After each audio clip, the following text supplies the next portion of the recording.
তো বন্ধুরা, বড় বড় বাজার থেকে বড় বড় দাদা শিং মাছ নিয়ে এসেছে। আজকের বানাবো কলা পেঁপে দিয়ে শিং মাছের জিরে বান্না দিয়ে ঝোল, গরমের দিনে পাতলা ঝোল। তো বন্ধুরা দেখুন কত বড় বড় শিং মাছ, সব লাফাচ্ছে। এ তো হেভি সাইজের শিং মাছ গো। হ্যাঁ, বড় বড়, আর ডিম ভর্তি পেটে। ওকে ওকে। তো বন্ধুরা, শিং মাছগুলো সুন্দর করে কেটে ধুয়ে নিয়ে চলে এসেছি। লবণ হলুদ দিয়ে দিয়েছি, মাখিয়ে নেবো।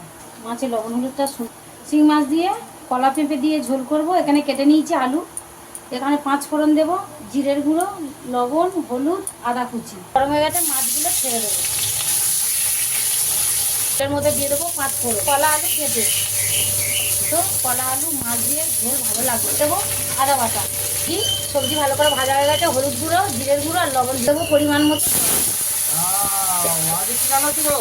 আজকে কলা পেঁপে শিং মাছ দিয়ে ঝোল আলু। ও, এ তো হেভি টেস্টি জিনিস হচ্ছে আজ দুপুরবেলা, পুরো ফাটাফাটি জমে যাবে গো। ফুটে গেছে কলা আলু মাছের ঝোল, তো শিং মাছগুলো দিয়ে দেবো। ওয়াও, সেই সেন সেই গন্ধ, যা তুলনা হয় না বন্ধুরা। জিরের বান্না ঝোল, লোভনীয় স্বাদ, লোভনীয় টেস্ট, যা ভাবা যায় না। জিরের বান্না দিয়ে। তো আমার ঝোলটা কমপ্লিট, কলা আলু শিং মাছের ঝোল। গ্যাসটা অফ করে দেবো।